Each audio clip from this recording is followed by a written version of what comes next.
I started this year all fired up. I had 3 big goals I was determined to hit. 1 was run a 5K in under 22 minutes. 2 is hit a record revenue month in my business. And 3 is publish enough videos to grow this YouTube channel. And I was crushing it. I was running, hitting the gym regularly, eating right, getting tasks done, making changes, and publishing videos. Those first 2 months were amazing. I was making progress on all fronts. And then March rolls around and I'm like, all right, let's kick it into high gear. So I started taking on even more, really pushing myself to the limit. But before I knew it, things started getting crazy hectic. I was overwhelmed, stressed, and barely sleeping. My health started to suffer, and halfway through the month, I completely burned out. Like I hit a brick wall. To top it off, I even got sick. And at that point, a lot of the good habits that I'd built up at the start just went out the window. And I was struggling, big time. But you know what's crazy? Despite all that, I still stuck with some of the stuff, even when I felt like total garbage. And looking back now, those 3 months were pretty darn successful, all things considered. But the biggest lessons, the real eye-openers, came during those last 2 weeks when I was completely running on fumes.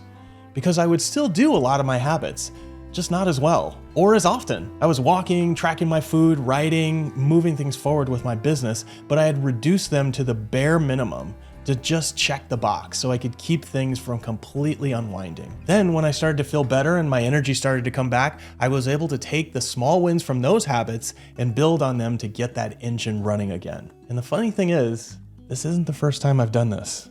In fact, it's the exact system I used to lose 100 pounds, and then I shared with thousands of other people that I ended up working with. Because losing that much weight, it requires long-term habit change.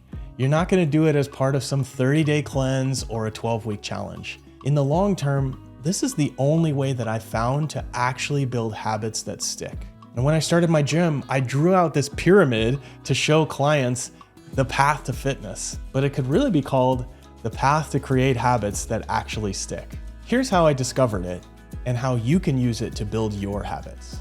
Now rewind back, when I was 300 pounds, it wasn't by accident. I was essentially doing nothing but working and eating. I was in total denial until I stepped on a scale and decided I finally had enough. And I searched and found a workout and nutrition routine that would get me there, but it was rough to start. My first day at the new gym, I was sweating before I even started working out. The first thing I saw was someone doing a handstand push-up, and I thought I was walking into some sort of circus training facility. And luckily, the coach that I had reassured me that I wouldn't have to do that. And in fact, the person doing it couldn't do them when they first started. The only thing they did, and the only thing you have to do, is show up, which is step number 1. Just show up. Whatever habit you have, your first and only goal is to just show up. For me, that meant going to the gym 5 days per week and doing whatever I could, which actually wasn't much. I would be the slowest, the weakest, and the least coordinated most of the days I went there. But I freaking showed up. And for me, that was a win. So if you're trying to develop a habit around fitness, start by showing up to the gym. If it's nutrition, start by tracking everything you're eating. If it's business, start by reaching out to 10 customers. You aren't going to accomplish your goal of losing 100 pounds or building a business during this phase, but you'll accomplish the goal of showing up. I find that the showing up phase is only required for the first 2 to 4 weeks. Eventually, you'll show up often enough that you move to step 2. Step 2 is get comfortable. When I was over 300 pounds and super awkward at the gym, I was looking for something to hold on to that made me feel like I was in the right place. It turned out that it was familiarity. I learned where the changing area was, found the bathrooms, met all the coaches, and got to know the names of the other members there. It got to the point where it was expected that I would be there, even though I sucked at everything. I love this because it made me feel less awkward and out of shape. And I felt welcomed by at least a couple of the people. If you're building a new habit, you'll know that you're comfortable when you start automatically doing the habit when you are triggered. For example, you might be putting together a new morning routine that has you exercising first thing in the morning. If you wake up and immediately start feeling the urge to put your workout clothes on, you'll know that you are feeling comfortable in this phase. If you're reaching out to 10 people per day for your business and you start feeling the pull of your contact list as soon as you have your morning coffee, you're in this comfort phase. Your brain has gotten used to the habit and wants it to continue. There's usually less effort required in this phase, but you may not see results. But the next phase is where it starts to get fun, because that's where you start to see all your hard work paying off. For me, it was one day when I went in and we had to run a 10K, and I'd never done this before in my life. And I kind of just said, YOLO.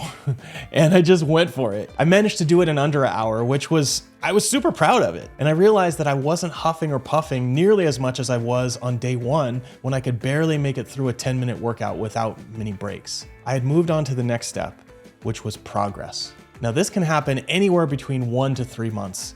And it took me about 2 months of showing up consistently before I noticed the progress. If you measure enough things about your habits, you can enter this phase faster because often there's progress markers that you don't see. When I was building habits around my business, I would count the number of people I talked to and do all sorts of funny calculations to make me feel good about how I was spending my time. I would figure out that if 10% of the people I talked to bought my membership and they paid $100 per month, which was better than the last month, where I'd only sold 5% of people, and the previous month, which was 0. That's progress. You can do this with any habit: nutrition, workouts, business, even dating. You show up enough and you start seeing progress.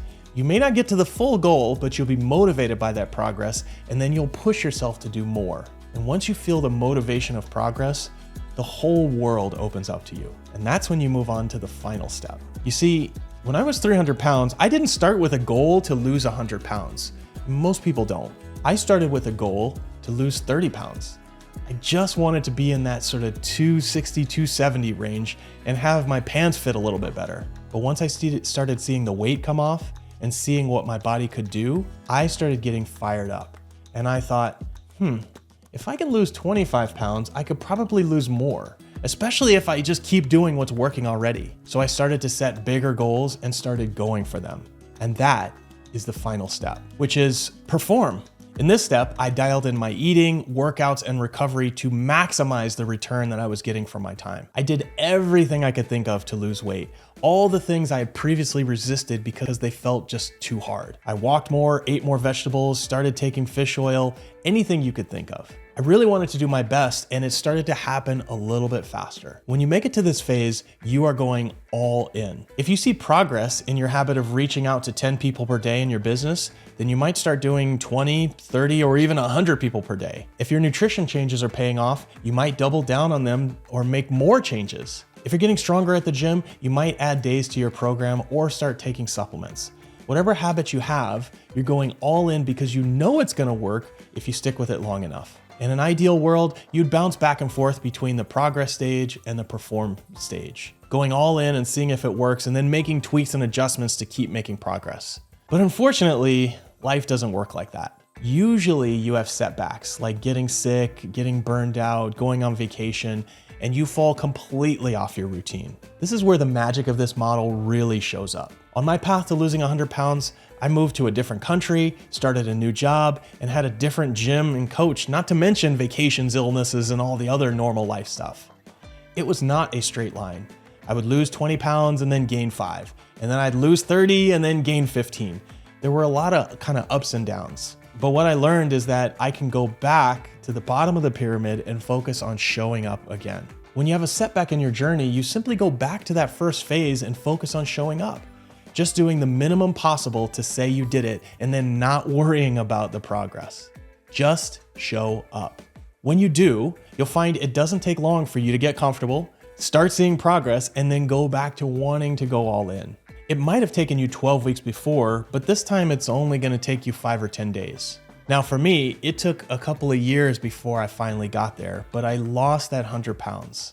And what happened was I started sharing this method with my clients and then applying it to habits around business and personal development and anything else you can think of. When you're trying to get a habit to stick long-term, you gotta have a strategy to handle the times when things don't go quite as planned. And one of the biggest questions that I got when I started sharing this model with people is, what happens if I'm not even motivated to show up? That's why I created this video over here. It talks about how to get yourself to show up even when you don't feel like it. Thanks for watching. If you like this video, please do me a favor and hit subscribe. I'll see you in the next one.